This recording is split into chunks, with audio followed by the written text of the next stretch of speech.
Welcome to Falcon Excel Academy. मैं हूं केवल विजय और मैं आज आपको एम एस एक्सेल 2021 का लेक्चर नंबर 10 पढ़ाने जा रहा हूं।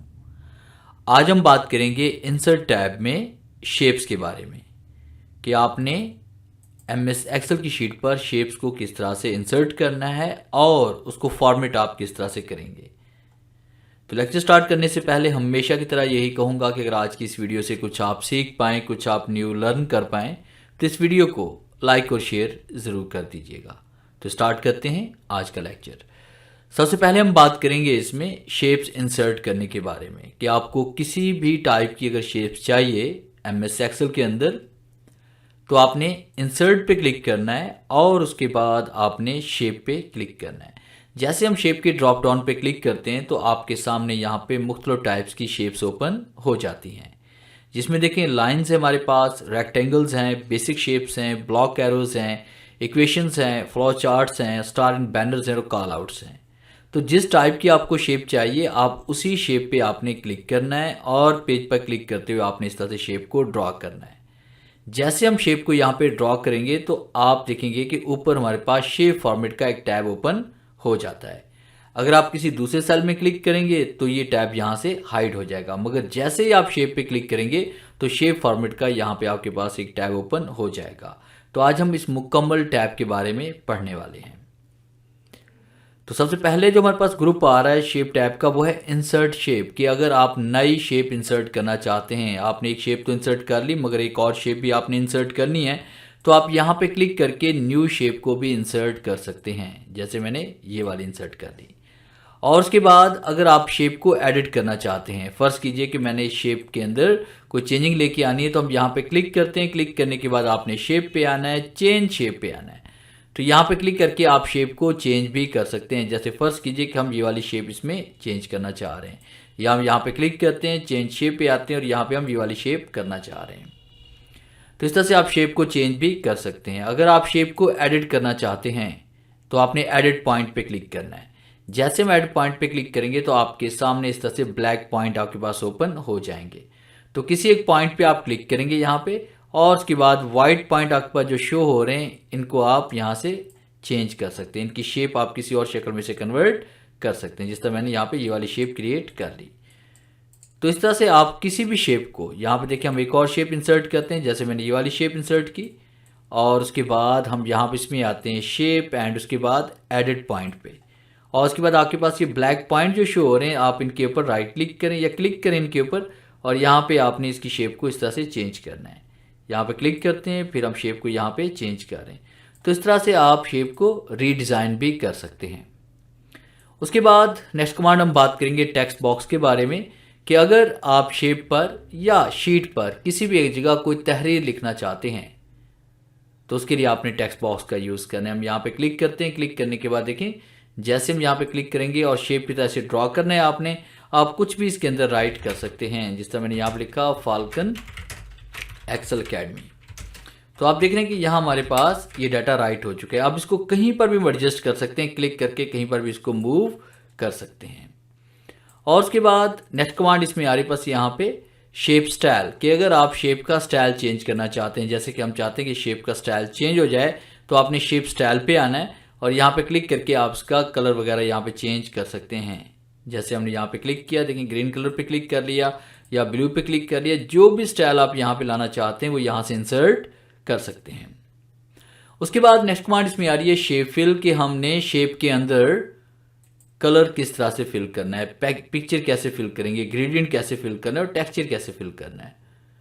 तो आपने यहाँ पे सोल्ड कलर के लिए आपने शेप फिल पे आना है और यहाँ पे क्लिक करके आप कोई भी सोल्ड कलर इसमें अप्लाई कर सकते हैं। और उसके बाद अगर आप इसके अंदर फ़र्ज़ कीजिए कोई पिक्चर फिल करना चाहते हैं तो आप पिक्चर पे क्लिक करेंगे, आपके सामने इंसर्ट पिक्चर का ये बॉक्स ओपन होगा। आपने फ्रॉम फाइल पे क्लिक करना है। आप फ्रॉम और फाइल पे क्लिक करें, फिर उसके बाद आप उस ड्राइव में चले जाएं जिस ड्राइव में आपने पिक्चर रखी हुई है। जिस तरह मैंने यहाँ पे वॉलपेपर्स वगैरह रखे हुए हैं, तो इसमें एनीवन हम कोई भी पिक्चर सेलेक्ट करते हैं। जैसे कि मेरे पास ये वाली एक पिक्चर है, हम इसको इंसर्ट करते हैं तो यही पिक्चर आपके पास शेप में इंसर्ट हो जाएगी। और इसी तरह से अगर आप यहाँ पे कोई टेक्सचर या पैटर्न वगैरह फिल करना चाहते हैं तो आपने यहाँ पे इसमें आना है, ये ग्रेडियंट है हमारे पास, मल्टीपल कलर्स में अप्लाई कर सकते हैं, यानी कि आपके पास यहाँ पे dark blue and light blue है, और उसके बाद जैसे हम मोर कलर पे क्लिक करते हैं तो आपके सामने यहाँ पे मोर कलर का ये फॉर्मेट का एक पैनल ओपन हो जाएगा। तो यहाँ पे ग्रेडियंट पे आप क्लिक करते हैं और ये देखिए हमारे पास यहाँ पे प्रीसेट ग्रेडियंट में हम यहाँ पे बनी बनाई कलर स्कीम्स को भी अप्लाई कर सकते हैं। और उसके बाद यहाँ पे क्लिक करके हमने यहाँ पे इसको डायरेक्शन देनी है, जैसे लिनियर में देनी है, रेडियल में देनी है, या उसके बाद रेक्टेंगल्स में देनी है। इस तरह की शेप को हम सेलेक्ट करके इस पर ये इफेक्ट अप्लाई करेंगे तो आप देखेंगे इफेक्ट आपको नज़र आ रहे होंगे। तो इस तरह से आप यहाँ पे देखिए मैंने पाथ पे क्लिक किया तो ये देखिए आपके पास यहाँ पे ये शेप बिल्कुल चेंज हो चुकी है। इस तरह पिक्चर और टेक्सचर पे हम क्लिक करते हैं, और पिक्चर और टेक्सचर पे क्लिक करने के बाद आप इंसर्ट पे क्लिक करके वही कमांड आपके पास ओपन होगी जो वहाँ से हमने पिक्चर के लिए इंसर्ट की थी। और उसके बाद फिर हम बात करेंगे इसमें पैटर्न के बारे में कि हम पैटर्न पे क्लिक करते हैं तो मुख्तलिफ टाइप के पैटर्न्स आपको यहाँ पे मिल जाएंगे।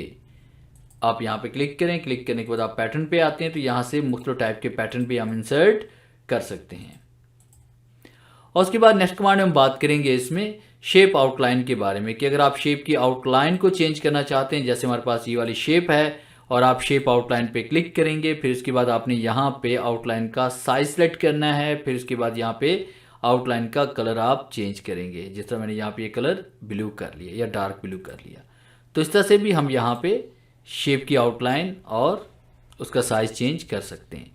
उसके बाद नेक्स्ट हम बात करेंगे शेप इफेक्ट के बारे में कि अगर आप शेप पे कोई इफेक्ट अप्लाई करना चाहते हैं, जैसे ये शेप हमारे पास है, टेक्स्ट बॉक्स को हम यहाँ से रिमूव कर लेते हैं आउटलाइन पे क्लिक करने के बाद।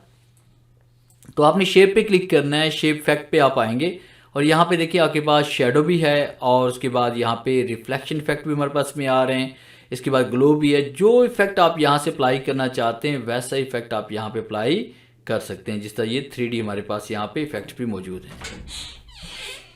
और उसके बाद हम बात करेंगे वर्ड आर्ट के बारे में। देखिए वर्ड आर्ट की कमांड आपके पास यहाँ पे ये नज़र आ रही है कि अगर आप यहाँ पे कोई वर्ड आर्ट यानी आप कोई टेक्स्ट लिखना चाहते हैं शेप के अंदर, तो आप चाहते हैं कि वो किसी वर्ड आर्ट स्टाइल में लिखा जाए, तो इसके लिए मैं यहाँ पे एक बॉक्स इंसर्ट करूँगा, एक रेक्टेंगल इंसर्ट करूँगा ताकि इस कमांड को आसानी के साथ मैं आपको समझा सकूँ। हम यहाँ पे क्लिक करते हैं, एक हमने यहाँ पे बॉक्स क्रिएट कर लिया और उसके बाद यहाँ पे हम कुछ भी राइट करते हैं, जैसे मैंने यहाँ पे राइट कर लिया फाल्कन एक्सेल अकेडमी। अब उसके बाद इस तहरीक को आप सिलेक्ट करते हैं, तहरीक को सिलेक्ट ट्रिपल क्लिक करके भी आप कर सकते हैं या इसके अंदर क्लिक करके ऐसे भी सिलेक्ट कर सकते हैं। आप यहाँ पे कोई भी स्टाइल ले लें, जैसे मैंने यहाँ पे ये वाला स्टाइल इसमें सिलेक्ट कर लिया ये, और फिर इसके बाद आप होम पे क्लिक करके इस तहरीक का साइज़ यहाँ से बड़ा कर लें। तो देखिए जो स्टाइल आपने वर्ड आर्ट का स्टाइल सिलेक्ट किया उसी स्टाइल में आपका टेक्स्ट यहाँ पे लिखा गया। तो आप शेप फॉर्मेट पे आते हैं, यहाँ पे क्लिक करते हैं, हम कोई भी दूसरा स्टाइल भी यहाँ पे सिलेक्ट कर सकते हैं अपनी मर्जी से। ये देखें बेशुमार यहाँ पे स्टाइल पड़े हुए, जो स्टाइल आप लेना चाहते हैं वो यहाँ से ले सकते हैं। उसके बाद हम बात करेंगे यहाँ पे कलर के बारे में कि अगर आपको ये कलर स्कीम अच्छी नहीं लगी तो यहाँ पे क्लिक करके हम कलर भी इसका चेंज कर सकते हैं, जैसे मैंने इसका कलर ये वाला कर दिया। उसके बाद यहाँ पे ट्रिपल क्लिक करते हैं इन तमाम, या इसको कंट्रोल ए प्रेस करके भी हम इसको सिलेक्ट कर सकते हैं। टेक्स्ट आउटलाइन चेंज करना चाहते हैं तो यहाँ पे टेक्स्ट की आउटलाइन भी आप चेंज कर सकते हैं, जिस तरह हमारे पास यहाँ पे ये साइज है आउटलाइन का, और उसके बाद यहाँ पे क्लिक करके हम इसका कलर भी चेंज कर सकते हैं आउटलाइन का। तहरीक को सिलेक्ट करें, कीबोर्ड से कंट्रोल ए प्रेस करते हैं, फिर टेक्स्ट इफेक्ट हमारे पास में आ रहे हैं कि आप यहाँ पे क्लिक करके कोई भी इसमें इफेक्ट वगैरह दे सकते हैं। जैसे हमारे पास यहाँ पे रिफ्लेक्शन इफेक्ट्स हैं, ग्लो है, और उसके बाद ये हमारे पास ट्रांसफॉर्म है, मुख्तलिफ टाइप की इफेक्ट्स आपके पास पड़े हुए हैं। जो इफेक्ट अप्लाई करना चाहते हैं वो यहाँ से क्लिक करके आप अप्लाई कर सकते हैं। कंट्रोल ए प्रेस करते हैं, तहरीक को दोबारा सेलेक्ट करते हैं, और उसके बाद अगर आप इसको डिलीट करना चाहते हैं तो आप किसी भी आउटलाइन पे क्लिक करें, यहाँ पे शेप की आउटलाइन पे क्लिक करने के बाद कीबोर्ड से डिलीट का बटन प्रेस करेंगे, या आपकी शेप डिलीट भी हो जाएगी। आगे नेक्स्ट हम बात करेंगे इसमें ब्रिंग फॉरवर्ड और सेंड बैकवर्ड के बारे में कि आपने कोई भी शेप आपके पास पड़ी हुई है, जैसे आप देखिए यहाँ पे आपने सबसे पहले ये वाली शेप इंसर्ट की थी, फिर उसके बाद ये वाली इंसर्ट हुई, और उसके बाद अगर हम कोई और शेप लेके आते हैं, जैसे मैं एरो लेके आ रहा हूँ यहाँ पे, तो देखिए जो सबसे लास्ट में शेप आएगी वो सबसे ऊपर आएगी। अगर आप इसी शेप को नीचे की तरफ लेके जाना चाहते हैं तो आपने यहाँ पे क्लिक करना है सेंड बैकवर्ड पे, सेंड बैकवर्ड पे, और उसके बाद इसको आगे लेके आना है तो bring forward and bring forward पे आप क्लिक करेंगे। और उसके बाद नेक्स्ट कमांड में हम बात करेंगे सिलेक्शन पैनल के बारे में कि आपने शेप के ऊपर, आपने शीट के ऊपर जितनी भी शेप्स आपने इंसर्ट की हैं, तमाम शेप्स का आप रिकॉर्ड देखना चाहते हैं या किसी शेप को हाइड करना चाहते हैं या शो करना चाहते हैं तो आपने सिलेक्शन पैनल पे क्लिक करना है। आपके सामने सिलेक्शन पैनल यहाँ पे ये वाला ओपन हो जाएगा। तो यहाँ पे देखिए हाइड ऑल पे क्लिक करने से क्या होगा, तमाम शेप्स जो आपने पिक्चर शेप्स या जो भी आपने पेज पर इंसर्ट किया होगा जिसको क्लिक करके हम एक जगह से दूसरी जगह मूव कर सकते हैं, उनको आप हाइड कर सकते हैं। अगर शो ऑल पे क्लिक करेंगे तो ये सारे शो भी हो जाएंगे। अगर किसी एक को आपने हाइड करना है तो आप उस पर क्लिक करें, फिर उसके बाद यहाँ पे आपने आई बटन पे आप क्लिक करेंगे तो वो शेप आपकी हाइड हो जाएगी, वो शेप आपकी हाइड हो जाएगी। अगर अनहाइड करना चाहते हैं तो दोबारा हमें वहीं पे क्लिक करना पड़ेगा। उसके बाद नेक्स्ट कमांड में हम पढ़ेंगे, इसमें हम बात करेंगे अलाइनमेंट के बारे में कि आप किसी भी शेप को दूसरी शेप की लेफ्ट राइट टॉप बॉटम में लेके आना चाहते हैं तो आपने सबसे पहले क्या करना है, आप उस शेप पे क्लिक करें जिसको आप दूसरी शेप की लेफ्ट राइट टॉप बॉटम में लेके जाना चाहते हैं। फर्स्ट कीजिए मैंने यहाँ पे एक दायरा बना लिया और उसके बाद यहाँ पे एक छोटी सी शेप ये वाली भी मैंने क्रिएट कर ली। अब उसके बाद मैंने इसमें कलर फिल किया। अब मैं यहाँ पे चाहता हूँ ये शेप दूसरी शेप के सेंटर में आ जाए, टॉप पे आ जाए, बॉटम पे आ जाए, लेफ्ट पे आ जाए। तो आपने क्या करना है, उस शेप पे क्लिक करना है जिसको आप दूसरी शेप की लेफ्ट राइट टॉप बॉटम में लेके आना चाहते हैं। तो आप शिफ्ट के साथ फिर आपने दूसरी शेप पे क्लिक करना है, अलाइनमेंट पे आएंगे, फिर उसके बाद आप क्लिक करेंगे अलाइन टू मिड एंड उसके बाद आप क्लिक करेंगे अलाइन टू सेंटर। तो देखिए यहाँ पे ये बिल्कुल पे दूसरी शेप के सेंटर में आ चुकी है। इसी तरह से यहाँ पे क्लिक करके अलाइन टू टॉप भी कर सकते हैं, अलाइन टू बॉटम भी कर सकते हैं, align to left and right भी कर सकते हैं। तो ये कमांड हम इस तरह से भी यहाँ पे अप्लाई कर सकते हैं। उसके बाद नेक्स्ट कमांड हम पढ़ेंगे ग्रुप के बारे में कि अगर आप एक से ज़्यादा शेप्स को एक साथ मूव करना चाहते हैं, जैसे आप देखिए हमारे पास ये दो शेप्स हमने यहाँ पे एक दूसरे पे अलाइनमेंट अप्लाई कर चुके हैं। तो अगर हम दोनों को ग्रुप करना चाहते हैं, अगर ग्रुप नहीं करते तो अगर हम इसको मूव करते हैं तो देखें एक वक्त में एक ही शेप यहाँ से मूव हो रही है। अगर दोनों शेप्स को अगर आप मूव करना चाहते हैं तो आपने एक शेप पे क्लिक करना है, शिफ्ट के साथ आपने दूसरी शेप पे क्लिक करना है जिसको आप उसके साथ ग्रुप करना चाहते हैं। तो आपने ग्रुप पे आना है और ग्रुप पे क्लिक करेंगे, ये देखिए आपके पास दोनों शेप्स ग्रुप हो चुकी हैं। अब जब भी मूव करेंगे तो दोनों शेप्स एक साथ मूव होंगी। अगर आपसे अनग्रुप करना चाहते हैं तो आपने दोबारा वहीं पे क्लिक करना है जिस शेप को आप अनग्रुप करना चाहते हैं। तो आपने ग्रुप पे आना है, अनग्रुप पे क्लिक करेंगे, ये आपका अनग्रुप भी हो जाएगा। उसके बाद अगर आपसे रोटेट करना चाहते हैं तो यहाँ पे क्लिक करके आप देखिए एरो वगैरह को रोटेट भी कर सकते हैं इस तरह से। और उसके बाद अगर आपने शेप की हाइट आपने बढ़ानी है तो यहाँ पे क्लिक करेंगे, शेप की हाइट भी बढ़ जाएगी। अगर आप इसकी विड्थ बढ़ाना चाहते हैं, इसकी विड्थ भी आप यहाँ से बढ़ा सकते हैं। अगर कोई फिक्स साइज देना चाहते हैं, जैसे आप चाहते हैं 1/1 का साइज, तो 1/1 का साइज आप यहाँ पे दर्ज करें और एंटर प्रेस करें तो ये देखिए 1/1 का साइज भी यहाँ पे शेप के ऊपर अप्लाई हो जाएगा।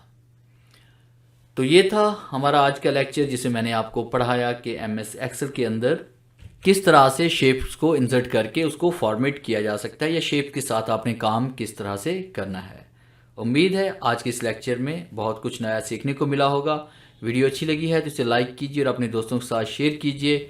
मिलते हैं हम नेक्स्ट लेक्चर में, तब तक के लिए गुड बाय।